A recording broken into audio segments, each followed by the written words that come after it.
Hai. Assalamualaikum warahmatullahi ta'ala wabarakatuh.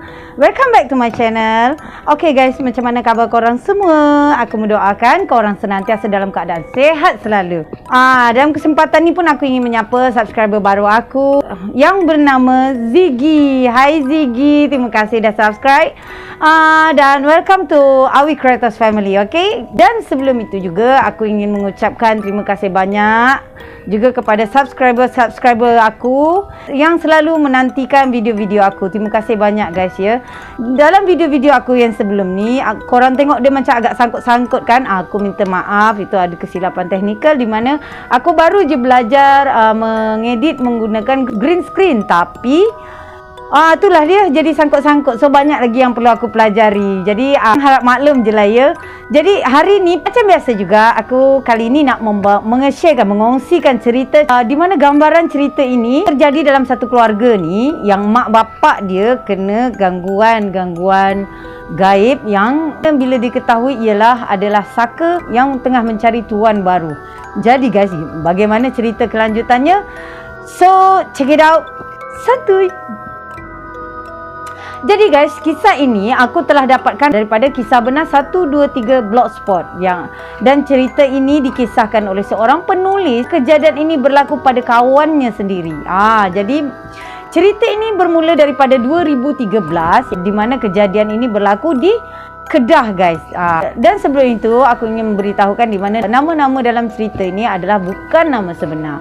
Penulis ini memberi nama rakannya itu di dalam kisah ini dipanggil Joe lah. Jadi Joe ini mempunyai orang tua yang tinggal di Kedah, dan sementara itu Joe bekerja di luar bandar, luar dari Kedah lah.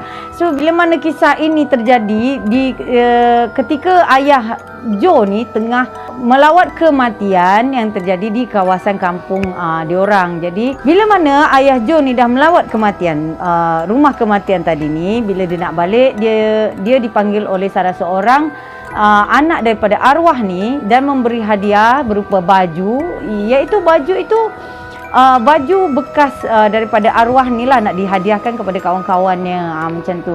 Jadi dan baju yang diberikan kepada ayah Joe tu adalah salah satu baju kegemaran arwah tu sendiri. Jadi sebabkan dah kenal, ayah Joe ni pun tak menolak lah, dia pun menerima lah baju pemberian tersebut. Jadi kan guys, bersambung dengan itu, bila mana ayah Joe ni dalam perjalanan balik daripada rumah si mati tadi ni, di pertengahan jalan balik tu dia bertemulah rakan-rakan yang di kampung tu. Jadi bila dah bertemu, macam biasalah kan, berborak-borak lah sekejap. Di antara topik-topik perbualan diorang tu adalah topik yang menarik lagi menyeramkan, kerana terjadi lagi satu kematian. Yang kematian itu adalah seorang bidan kampung yang ada di kampung diorang tu. Bidan ni cukup famous di situ sebab bidan ni dikatakan sangat ringan tangan dan sangat mahir membantu wanita-wanita yang nak bersalin atau melahirkan.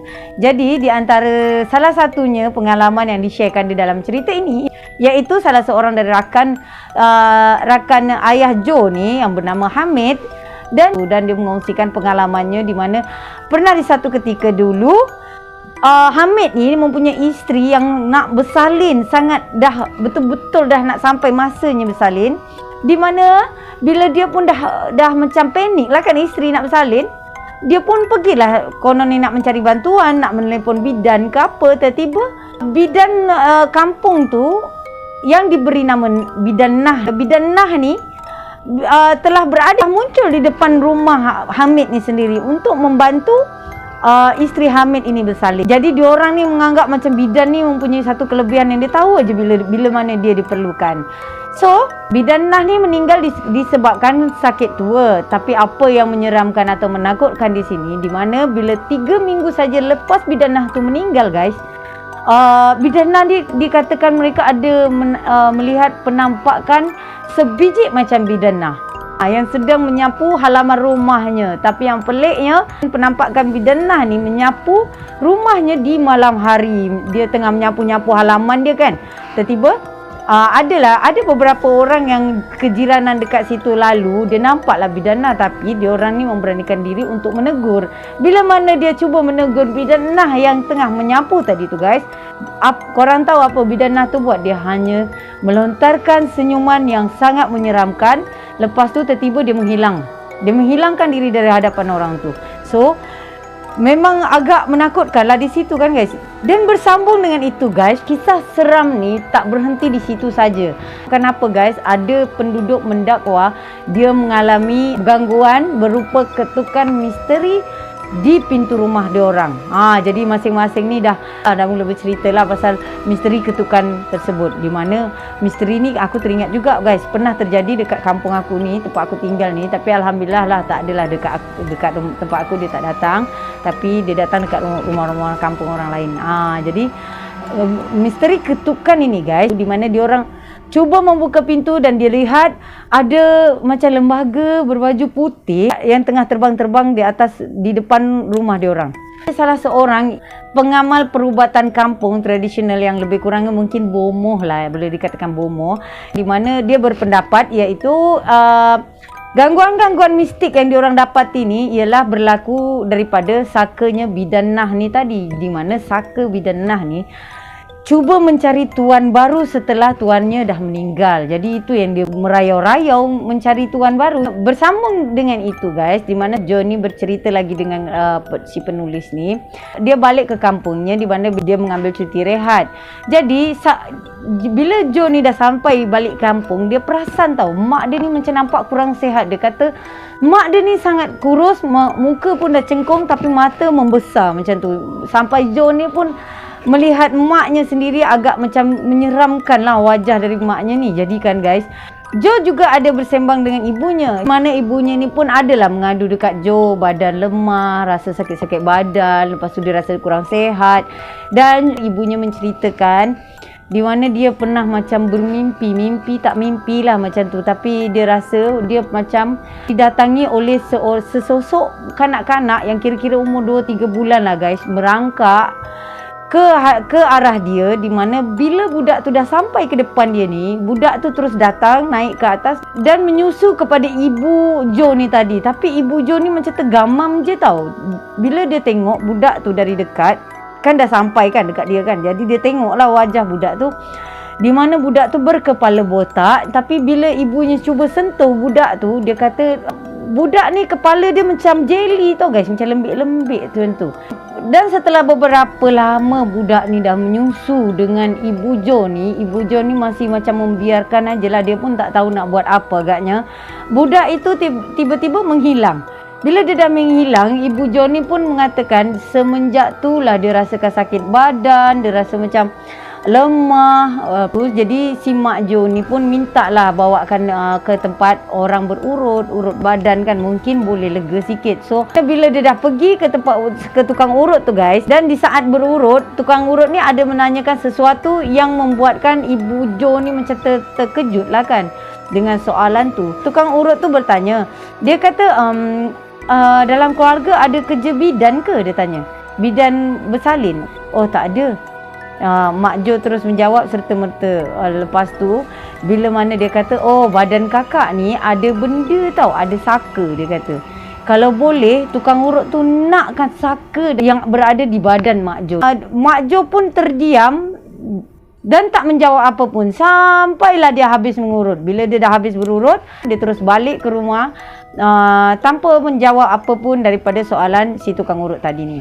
Jadi di mana di sini ada satu lagi kepelikan, di mana Joe ni tak merasa ibunya macam sakit parah tau. Dia macam tak ada niat pun nak membawa ibunya untuk berubat ke sana ke sini macam tu. Tak ada inisiatif pun dengan dia, pada dia. Jadi anggapan Joe ni macam alah ibunya ni sakit biasa je.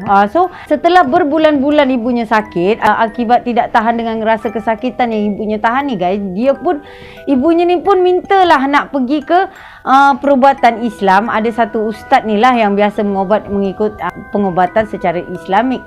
So dia pun pergi dengan rakannya, di mana diceritakan juga ibu Jo ni salah seorang yang kira macam sangat gemar membaca Al-Quran, menjaga solat sebenarnya tau guys. Jadi bila mana dia dah sampai di tempat perubatan Islam tu, dia diberikan ruqyah lah, ruqyah, dan dengan keberkatan ayat-ayatul Quran, ibunya berangsur sehat. Jadi bila dia dah balik daripada perubatan ruqyah tadi ni, dia pun dah mula rasa macam sihat lah badan dia ni kan guys. Syukur Alhamdulillah. So setelah dia merasa beransur-ansur sihat, nak dijadikan cerita lagi, pelik lagi menyeramkan guys, di mana sepulangnya Ibu Jo ni daripada berubat di perawatan Islamik tadi ni guys, dia mendapati lagi mimpi yang agak pelik, di mana dia melihat penampakan 3 orang budak, tapi budak kecil ni tanpa wajah ya guys, macam rata je muka dia. Di mana Ibu Jo ni juga melihat budak tu satu demi satu tumbang dan terbakar guys. Masya Allah kan. Lepas tu disambung lagi berbual Jo dengan si penulis ni tadi. Dia ada menceritakan bahawasanya ada lagi kejadian yang terjadi kepada Ibu Jo, tepatnya di rumahnya sendirilah, di mana dia mendapati Ibu Jo ni masa tu senja-senja tau. Jadi di kala senja tu Ibu Jo ni berada di rumah, dan tiba-tiba pintu masuk depan rumah Jo ni diketuk dengan begitu mula-mula dia slow tau. Tahu-tahu dia macam dah nak roboh dah. Dia ketuk bagai nak agak lah orang kata kan. Lepas tu Ibu Jo ni rasa tak sedap hati lah. Dia pergi ke depan, tapi dia tak langsung membukakan pintu, di mana dia mengintai dulu daripada tepi tingkap. Bila dia mengintai tepi tingkap sebelah dari pintu masuk tu, dia nampak nenek-nenek, dan nenek-nenek tu boleh berkata apa? Dengan suara garaunya, nenek-nenek itu berkata, "Bagi aku masuk," dia kata, sambil mengetukkan lagi pintu dengan kerasnya. Tapi Mak Jo terus menjawab dengan tidak mengizinkan dia masuk. Dia suruh macam nenek-nenek tu, "Pergi sajalah," dia kata, "jangan masuk dalam rumah ni." Lepas tu nenek-nenek tu masih lagi, "Bagi aku masuk," dia kata. Lepas tu Ibu Jo ni tetap tidak mengizinkan nenek tu masuk, sehinggalah nenek-nenek tu lesap di bawah angin, macam hilang macam tu je guys. Di mana Ibu Jo juga menggambarkan nenek-nenek tersebut memakai kain batik dan berbaju kurung kedah guys. Jadi situ agak menyeramkan jugalah nenek-nenek ni kan. Jadi guys, di mana setelah sihat dari gangguan-gangguan tersebut, tak lama kemudian rakan Ibu Jo yang pernah dia bawa jumpa dengan pengamal perubatan Islam tu, rakan dia ni tiba-tiba jatuh sakit. Jadi dia pun mengajak Ibu Jo ni untuk nak pergi ke rawatan Islam ni tadi. Jadi Ibu Jo pun pergilah di sana, di mana Ibu Jo ni terkejut, teramat sangat-sangat terkejut. Sebab apa guys? Ustaz yang pernah mengobatinya itu telah lumpuh. Di mana ustaz tu mengaku kelumpuhan dia tu berlaku setelah dia mengobatkan Ibu Jo. Jadi Ibu Jo ni pun agak rasa bersalah lah, dan dia sempatlah meminta maaf kepada ustaz tu. Mudah-mudahan aku doakan ustaz tu cepat-cepatlah sihat kan. Jadi dah membantu orang.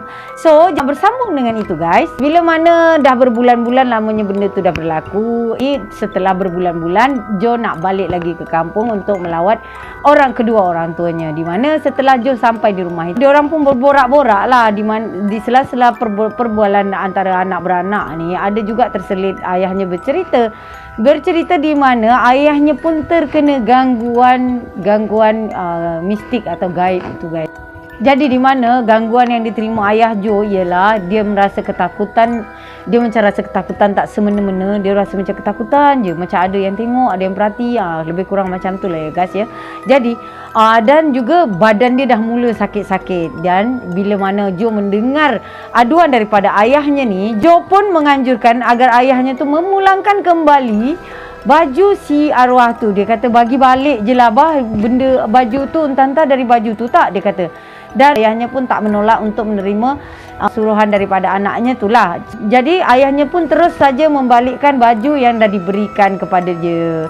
Jadi bila di mana guys baju tu dah diberikan balik kepada rumah si mati ni, keluarga si mati ni, ayah dia baru merasakan macam lega, tak ada sakit apa-apa, dan diorang suami isteri tu hidup tenang di rumah mereka sendiri. Jadi dah rasa aman, Masya Allah.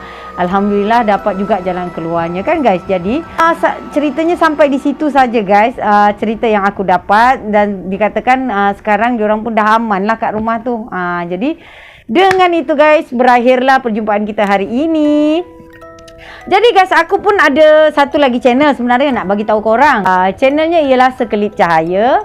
di dalam YouTube juga, di mana dalam channel ni aku mengongsikan cerita-cerita di zaman-zaman dulu lah, di zaman Rasulullah, ianya lebih pada keagamaan lah, untuk kita mengambil iktibar ataupun mengenang jasa-jasa baginda Rasulullah dan para sahabat dan pejuang-pejuang ulama-ulama lainnya dalam memperjuangkan Islam. Jadi bagi korang yang minat nak tahu cerita-cerita agama yang aku dapatkan daripada sumber-sumber yang insya-Allah terpercaya dan dia menguat daripada hadis-hadis ataupun kitab-kitab yang dah lama-lama, so terkuatlah semua cerita-cerita tu yang kita sendiri pun kadang tak tahu keberadaan cerita tu sebenarnya.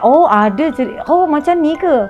Bila mana aku dah mempelajari cerita-cerita ni, aku pun agak macam tersentuh dan terharu lah. Jadi bagi korang yang minat nak tahu cerita-cerita bab agama pejuang-pejuang Islam dan kelebihan-kelebihan karomah-karomah bagi ulama-ulama orang zaman-zaman dulu, share, korang boleh subscribe channel aku di Sekelip Cahaya. Dan okay guys, jumpa lagi di next video aku. Assalamualaikum warahmatullahi taala wabarakatuh. Santuy.